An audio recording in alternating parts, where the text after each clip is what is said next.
Olha só, olha aí na sua telinha para você ver os textos que nós vamos ter hoje para nós aqui em Mateus. Nós vamos ler no capítulo 24, os versos 4 e 5, depois de 10 a 14, depois de 23 a 28. Vai ficar parado aí esse texto para você não se perder jamais, tá bom?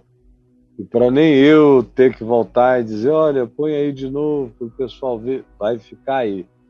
Nós estamos no Papo de Graça, todo mundo sabe. O texto é esse de Mateus 24, que eu já falei sobre ele, usando uma hipérbole com toda a permissão poética para o fazer. E eu já falei sobre ele trilhões de vezes. Trilhões de vezes. Então vamos lá, gente boa, Mateus 24. Prestem atenção, todo mundo atento aqui a mim, sem vacilação, hein? Sem vacilação. Vamos fazer o grupo subir. Vamos subir, minha gente, vamos subir. Vai chegando, vai subindo. Vai entrando e vai logo vendo o texto, conferindo. Mateus 24, Jesus está com os discípulos no Monte das Oliveiras. Eles então perguntaram a Jesus quando sucederiam aquelas coisas que eles tinham perguntado antes, porque eles tinham falado da construção do templo, como era lindo, maravilhoso. Eles falaram para Jesus, olha que templo, que templaço que Herodes fez.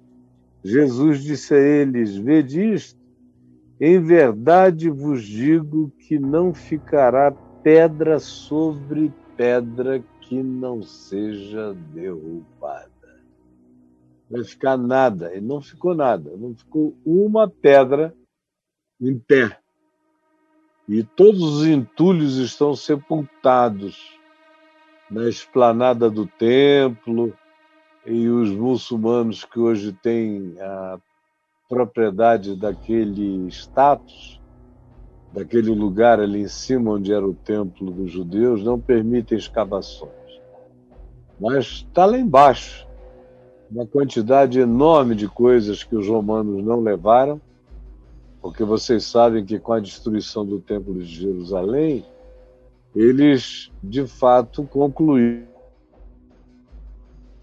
usaram os recursos para terminarem, para concluírem o Coliseu Romano, que foi feito, boa parte dele, com o recurso do saque, do que eles, de fato, tiraram e roubaram do templo em Jerusalém. E Jesus, quando os discípulos mostraram, olha aí, que coisa linda, maravilhosa, ele falou, vocês estão vendo essas pedras? E, gente, é cada pedra. Pedras de toneladas e toneladas, pedras compridas e largas e altas, toneladas. E mesmo para nós, hoje em dia, com todos os nossos equipamentos, é algo pesadíssimo, monstruoso, terrível. E eles puseram lá.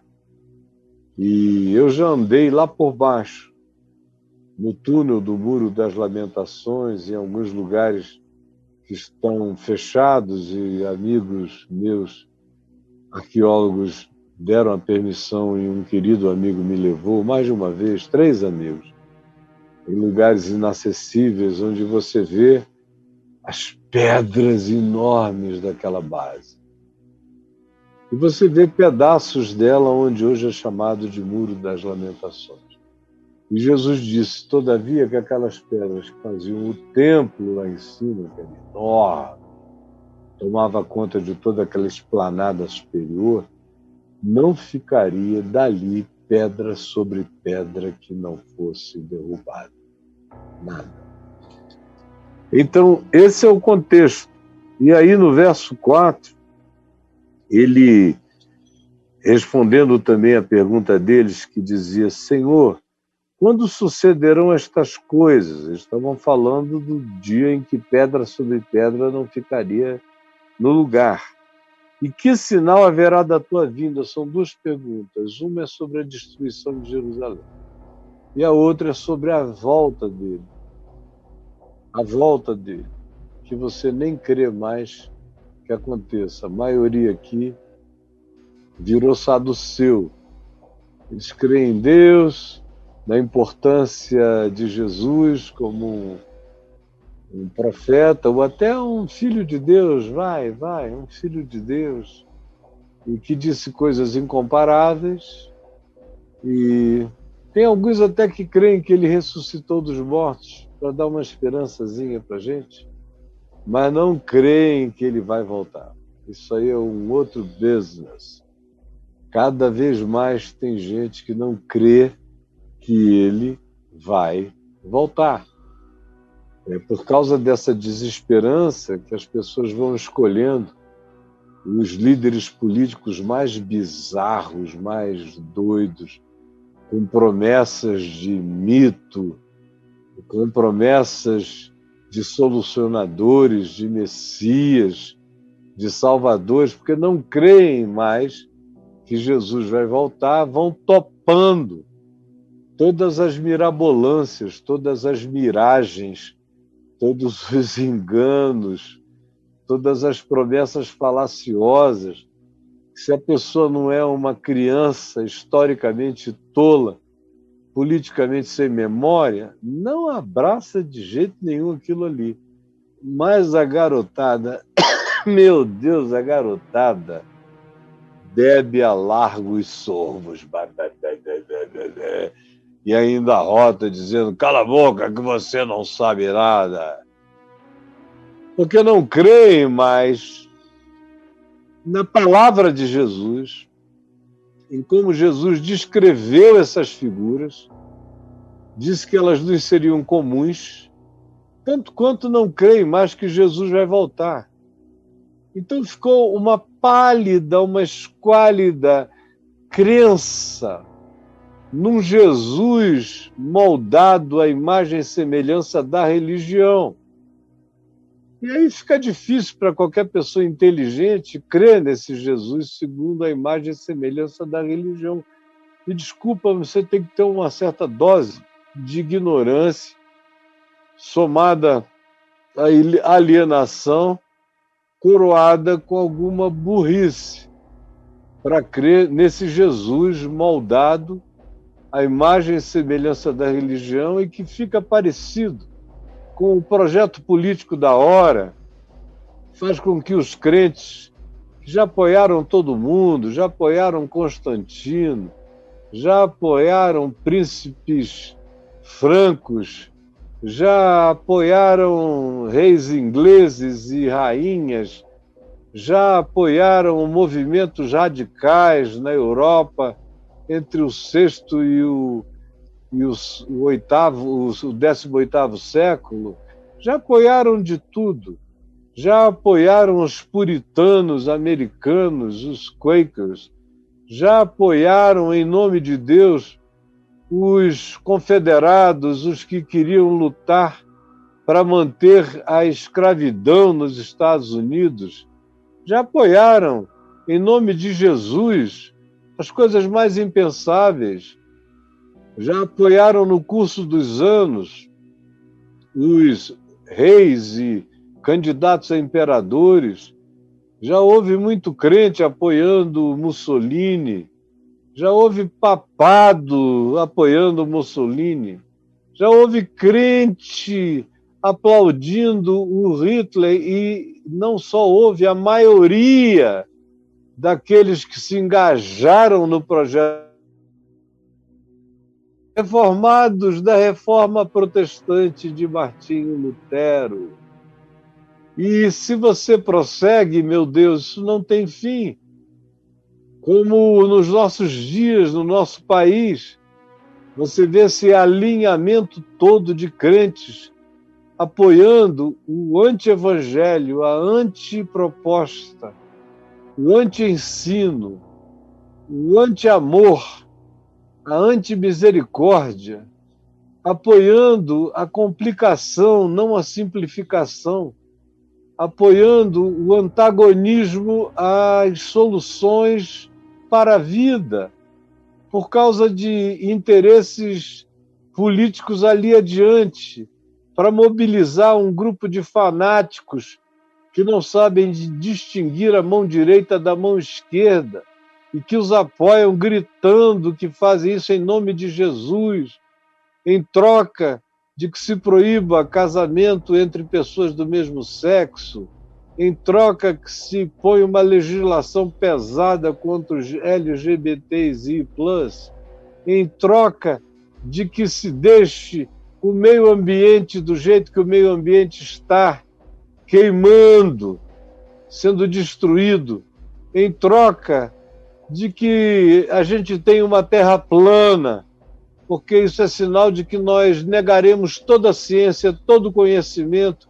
Em troca disso, em troca do obscurantismo, em troca dessa maldade praticada em nome de Jesus contra simples e pobres e contra diferentes e estranhos, isso tudo vem sendo feito em nome de Cristo. A história inteira. Por isso Jesus advertiu tanto. Quando eles perguntaram, escuta, que sinal haverá da destruição do templo e que sinal haverá da tua vinda? Eles pensaram que as duas coisas estavam coladas, que o templo, com as suas pedras monumentais, iria ser destruído e não ficaria pedra sobre pedra que não fosse derrubada, tudo viria abaixo. Eles pensavam que era uma coisa parecida, que era ato contínuo, que o templo iria ser destruído e logo depois Jesus iria voltar. Acontece que o templo foi destruído e aconteceram todas as coisas que eu não tenho tempo aqui para narrar nesses últimos 2000 anos, e Jesus ainda não voltou, e tem muita gente que virou saduceu, que era aquele grupo ao qual pertenciam, na maior parte das vezes, os sacerdotes, que diziam que criam em Deus, por isso frequentavam os cultos, ofereciam sacrifício, davam os dízimos e as ofertas, faziam tudo o que as escrituras antigas de Moisés mandavam fazer, mas eles próprios não criam num Deus presente, que interviesse, que se manifestasse, não criam, nem esperavam o Messias que viesse, eles não criam em anjo, eles não criam em espíritos, eles não criam em ressurreição, eles não criam em sobrenaturalidade, mas eles tinham uma ética sacerdotal que se fazia acompanhar pelos ritos da religião, mas eles mesmos não tinham pegada, não tinham patolada, não gudunhavam a vida na fé, não tinham, eles só tinham crenças e se alimentavam delas. A maioria de nós, hoje em dia, sem notar, virou saduceu. Além de tudo, os saduceus eram politicamente alinhados com Herodes, que era o pior que podia haver, de maldade, de falta de empatia humana, de perversidade, e alinhados aos romanos, que não produziam imperadores generosos. Se eles foram ter um Marco Aurélio já bem depois, todos eles eram perversos, maldosos, gente endemoninhada de tão maligna que era. E eram a esses seres que os saduceus davam apoio em nome do Deus de Israel, em nome do templo, em nome de tudo isso, porque eles tinham ficado reduzidos a uma crença sem fé. Eles tinham ficado reduzidos a um templo sem Deus, sem Messias. Eles tinham ficado reduzidos a um culto sem transcendência. Todo o interesse deles era no projeto político, que poderia dar a eles mais poder para fazerem mais alterações para ganharem mais espaço, enfim, tudo igual sempre, não é? Eu não estou descrevendo nada que você, que vive hoje, não possa identificar como uma coisa contemporânea e completamente presente. Então, Jesus lhes respondeu: vede que ninguém vos engane. Essa é a primeira palavra. Quando tem a ver com a volta de Jesus, com a mistura disso com acontecimentos históricos, com presenças de personagens míticos, messiânicos, divinos, políticos, político-religiosos, as associações das potestades o tempo todo. Jesus não vê essas potestades se separando, elas encontrarão sempre um lugar de união. Por isso ele começa dizendo, para a gente não ficar tolo, bobo, cego, idiota, dizendo: ninguém vos engane, vede que ninguém é ninguém. O que ele queria era que todos os discípulos aprendessem a discernir, a ter a cabeça feita no Evangelho, a ter a mente de Cristo, para passarem pela loucura das miragens, das fantasias, dos fanatismos e dos enganos sem serem enganados. Vede que ninguém vos engane, porque virão muitos em meu nome, muitos falando em meu nome, novos moveres, novos evangelhos, novas pregações, novas revelações, muitos em meu nome, dizendo eu sou o Cristo, e enganarão a muitos. Tem os que vieram dizendo eu sou o Cristo, e tem aqueles dizendo, como eu conheço, que Cristo já voltou, está no deserto, que está numa montanha, que está esperando a hora para se manifestar em algum lugar. Tem pessoas e tem gente capaz de se engajar nessa história. Tem gente capaz. Gente que não tem nenhum fundamento no Evangelho, que não conhece nada do que Jesus ensinou, nada do que ele advertiu, e embarca com uma facilidade enorme, tanto em relação aos falsos cristos, como também em relação a outras realidades vinculadas a isso. E aí a gente vem aqui para diante, e você também vai para o verso 10, e lê comigo do verso 10 ao verso 14. Nesse tempo em que nós seremos odiados, os discípulos serão odiados de todas as nações por causa do Evangelho, os verdadeiros discípulos não terão paz em nenhum lugar. Tem muita gente aqui falando agora da cristofobia, que é uma cristofobia bem razoável, essa que está aí, porque é uma fobia sobre um Cristo mentiroso. Um Cristo apresentado por crentes enganados ou enganosos, falsos, e por líderes mentirosos apresentando falsos cristos. E aí quem tem um mínimo de inteligência, se eu não fosse quem eu sou, se eu não soubesse tudo que eu sei, se eu não tivesse levado a patada do leão de Judá e não fosse marcado pela graça, eu também iria dizer, iria contestar, iria me levantar, e a minha seria uma das vozes que vocês ouviriam estrondosamente,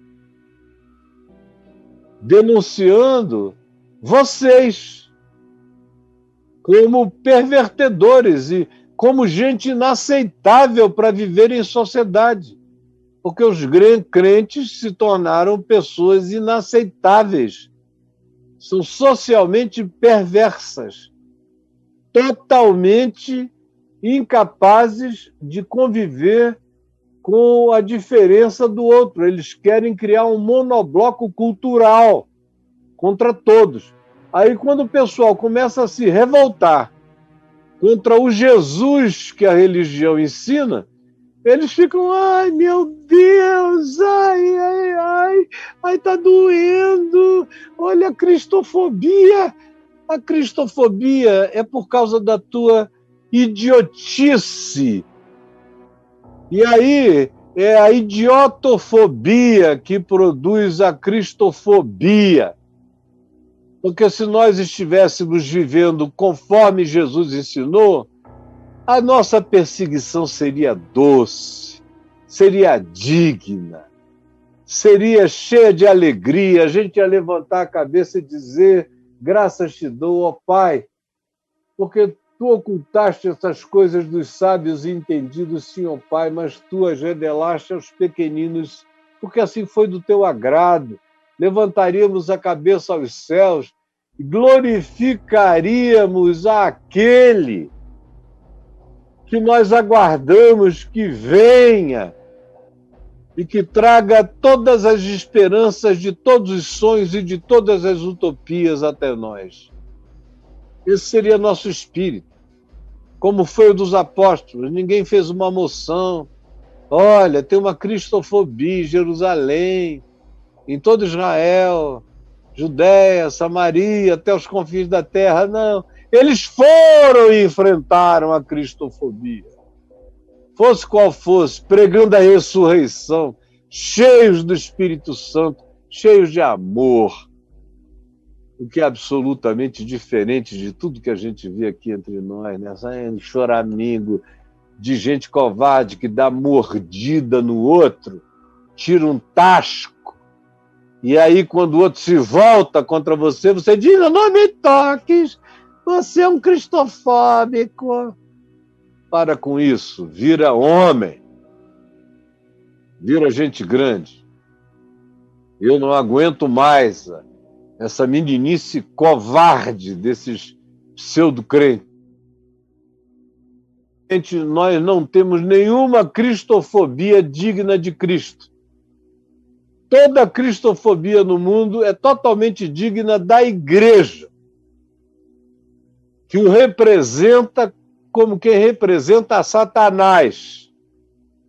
Aí recebe toda essa ação contrária e não aguenta. Ai, tá doendo. Cristofobia. Vai aprender a virar gente grande. Então, nesse tempo, muitos hão de se escandalizar. E agora está falando com quem sobrou de crente, com os que sobraram. Falando com você, que faz parte da sobra, que anda solitário, porque a maioria embarcou nessa maluquice. Está todo mundo com Nero, com Calígula, está todo mundo com Domiciano, está todo mundo com o pessoal pesado. Sobrou você, sozinho, profundamente solitário, mas não arregue, meu irmão, minha irmã. Não dê um passo atrás, siga adiante. Mas fique sabendo, nesse tempo, muitos hão de se escandalizar, dizer: meu Deus, eu não pensei que ia ser tão difícil, tão pesado. Eu não estou aguentando segurar essa convicção que eu tenho, mas as implicações da minha fé estão insuportáveis. Olha, ultimamente no Brasil, pelas razões certas, nos últimos 20 anos, eu não estou falando do meu divórcio, eu estou falando da pregação do Evangelho, que nunca cessou, e só foi ficando mais simples, poderosa e acessível, mais clara, mais límpida. Nos últimos 20 anos, aqui neste país, ninguém apanhou tanto por causa da pregação deste Evangelho, que não recorre a ninguém a não ser a Jesus, não recorre a ninguém a não ser a Jesus. Você não me vê me amparando em ninguém. E eu conheço os grandes espíritos da chamada história da igreja e amo, são meus irmãos, mas eu não me amparo em nada do que nenhum deles disse, em nada. Nunca encontrei nenhum deles que tenha dito nada que de fato e de verdade tenha feito um acréscimo iluminador ao Evangelho. Eu vejo muita especulação. Do meu querido Agostinho para cá, e antes dele nos pais da igreja, e antes deles nos discípulos dos apóstolos, muita especulação. E nem depois, nem Lutero, nem Calvino, ninguém me vê citando aqui as pessoas que eu mais admiro e que mais me influenciaram no século XIX e no século XXI. Eu amo a cada um deles como quem ama um irmão, mas eu não preciso de nenhum deles para falar com você e com o mundo inteiro. Eu não recorro a nada a não ser a Jesus. Jesus tem tudo. É por isso que você nunca vai me ver escandalizado. Eu não tenho expectativa nenhuma em ninguém. Ninguém. Eu vejo uma quantidade enorme de pessoas que eu conheço há 40, 50 anos. Gente boa, mas que mudou. Ou gente boa que se entregou à promiscuidade. Ou gente boa que foi perdendo a fé e passou a viver de crença e de aulas de teologia para fazer um dinheirinho. Mas aquilo ali não é nada que eles levem para casa, que eles levem para a vida, que altere a prática cotidiana deles, de modo algum. É só um tema que eles aprenderam a tratar. E aí? Não tem ninguém com poder na terra de me escandalizar, ninguém. Ninguém. Se alguém chegasse hoje aqui para mim, a pessoa que eu mais admirei nessa vida foi meu pai, e me mostrasse um dossiê, um baú aberto, de um monte de coisas escondidas que meu pai fazia, totalmente antagônicas ao Evangelho, que estavam ali documentadas, pode ter certeza, iria me dar uma profunda tristeza.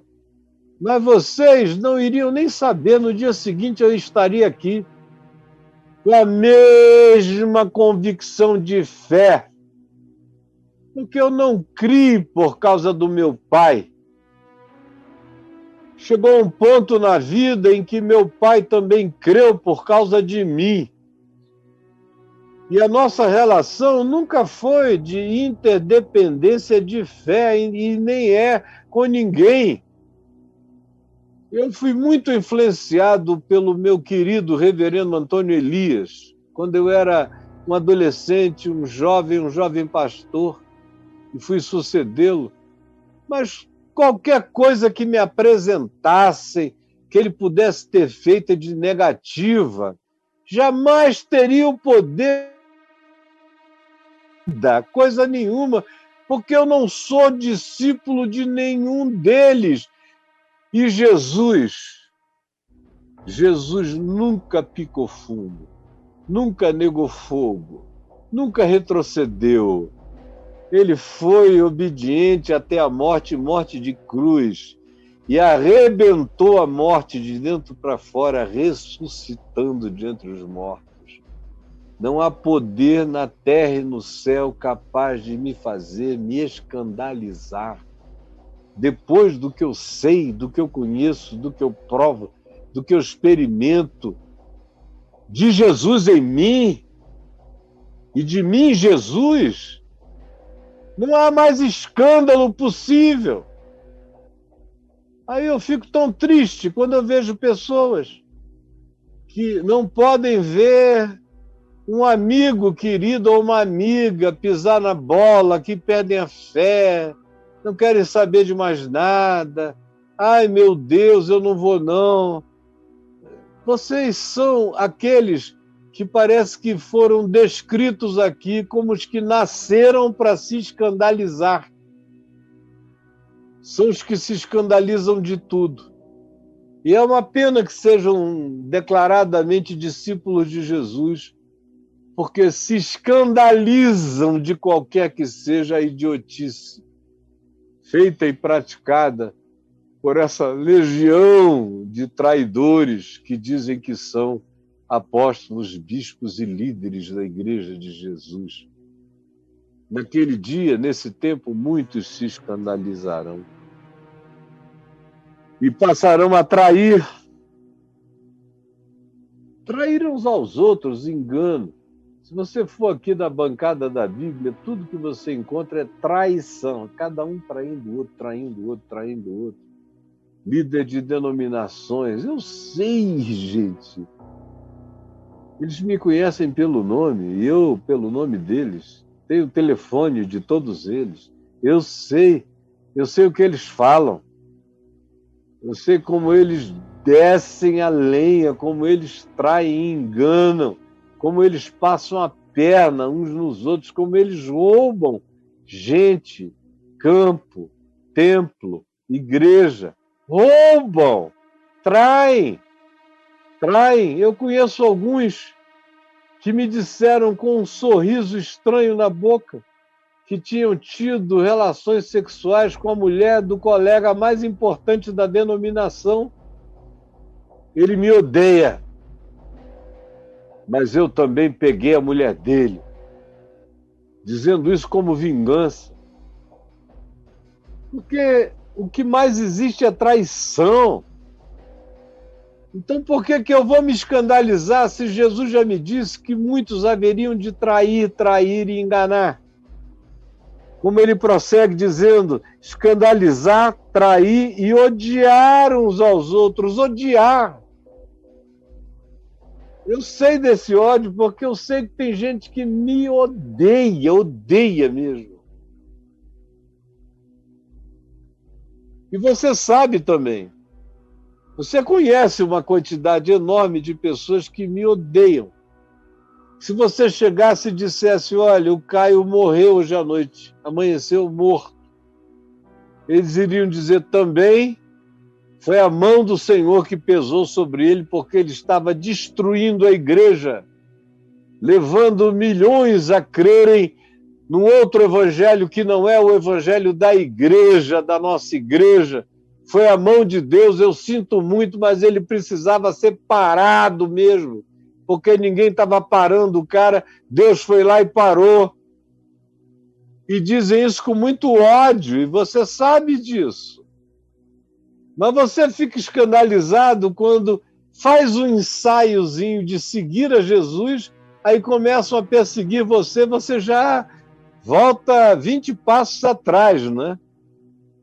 Como eu tenho colegas que, na prática, creem em tudo que eu digo e ensino aqui, que se encontrarem comigo no particular, eles vão repetir tudo que eu digo e ensino aqui, como sendo algo que eles creem também.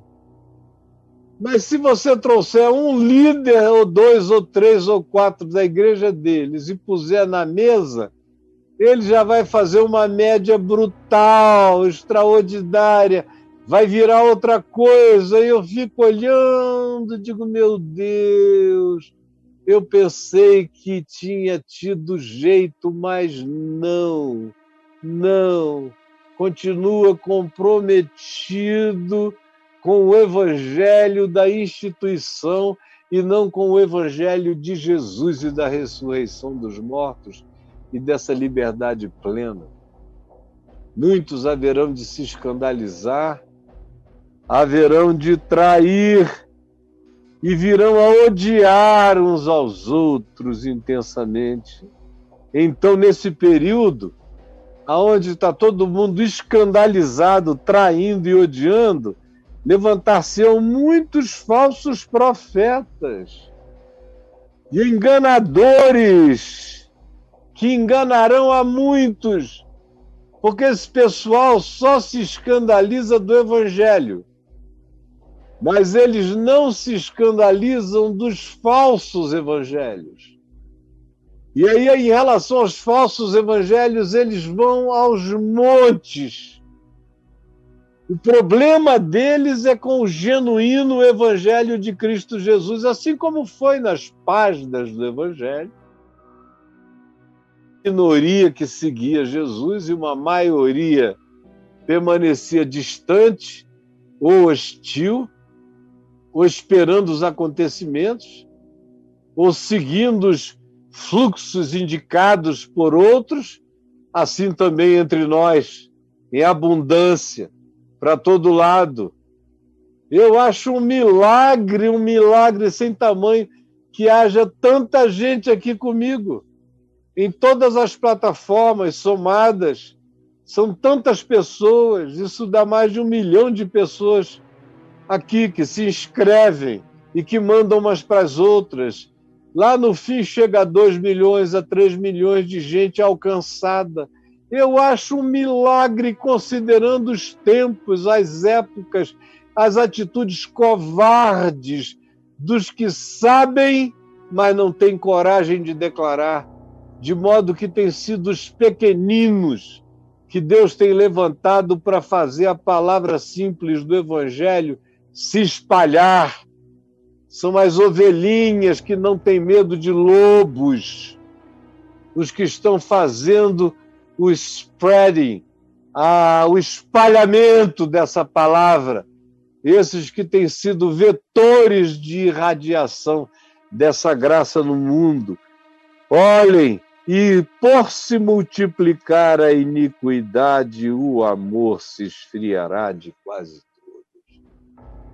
Não é para menos, né, minha gente? Não é para menos.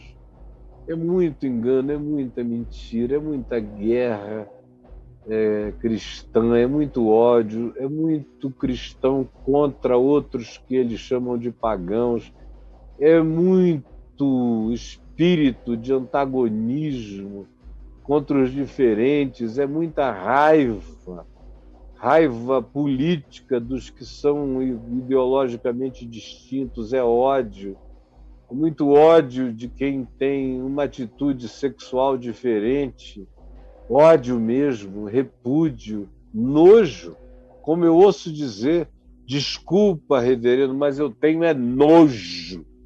E o cara enche a boca para falar isso, é um negócio violento, nojo. E dizem que são de Jesus e tem nojo de seres humanos. Nojo.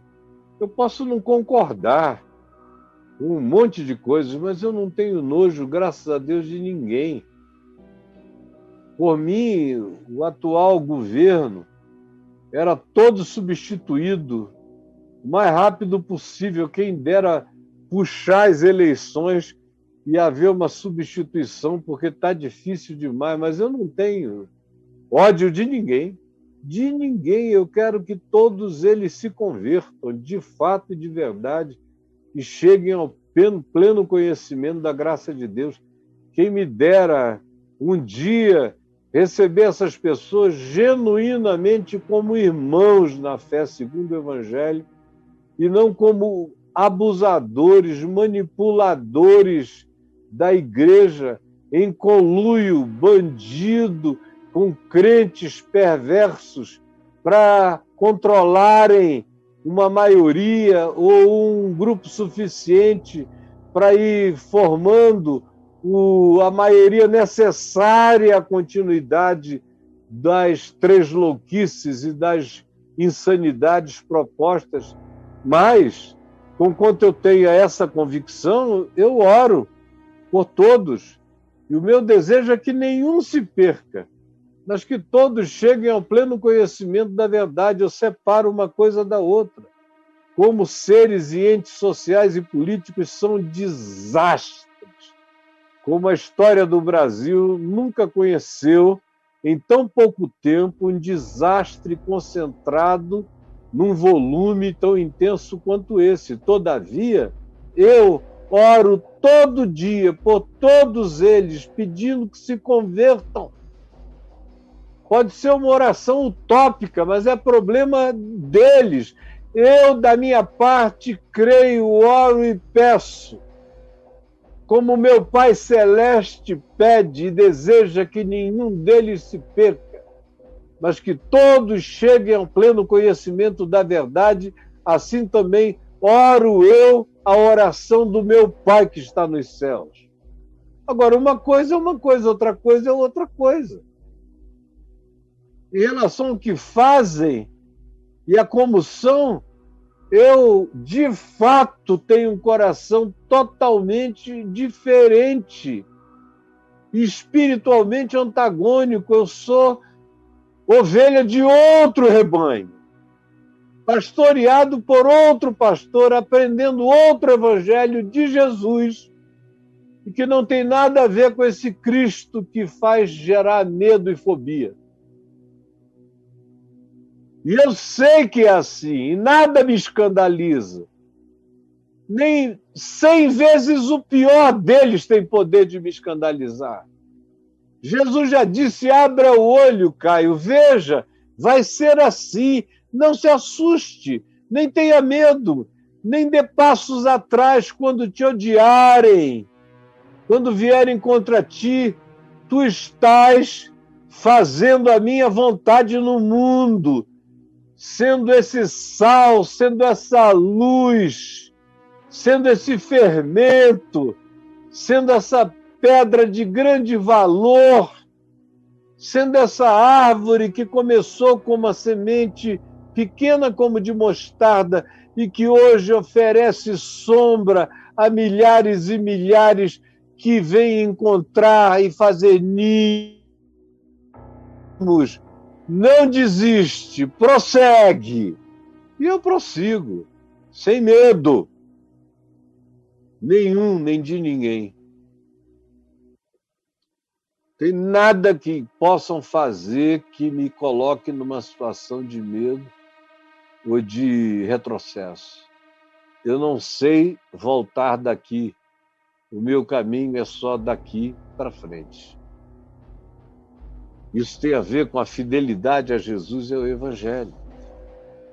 Mas, porque haverá tanta mentira sendo pregada, tantos falsos profetas, tanta divisão, tanto escândalo, tanta flor de lis, tanto assassínio maluco, tanta doideira, tanta angústia, tanto suicídio pastoral, tanta traição, tanto adultério, que fará tanta gente desistir e se escandalizar, trair. Já que todo mundo faz, eu vou fazer também. Não tem ninguém santo aqui em volta de mim, então, eu vou pegar mesmo, vou enganar mesmo, vou trair mesmo. E vou odiar, porque não tem amor, só tem bandido. Eu vou trair e vou odiar e vou tratar com ódio aos que me odeiam. Todo mundo virando animal. É a lei do cão. É a lei dos predadores do mundo animal. É a lei da evolução detectada por Darwin. É a lei dos mais fortes, sobrevivência de que tem as garras maiores para destruir o outro. E vão surgir, claro, por causa disso, cada vez mais falsos profetas. Reunindo grupos, reunindo dinheiro, reunindo poderes. Falsos profetas enganarão a muitos. Por isso Jesus disse que seriam poucos os que não seriam enganados. Ele disse, se aqueles dias não fossem abreviados, ninguém suportaria. Mas esses dias, por causa dos piedosos, dos eleitos, serão abreviados.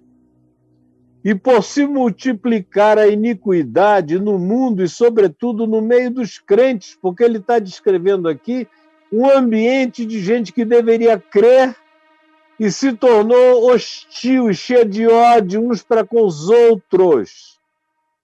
Então a iniquidade cresce, e cresce na prática daqueles que deveriam ser os promotores da verdade, da justiça, da equidade, do amor, mas não, eles se transformaram anticristos, são anticristos. Por isso a iniquidade cresce sob os seus auspícios. E o amor morre. O amor morre. É o que você já está vendo, não tem mais amor.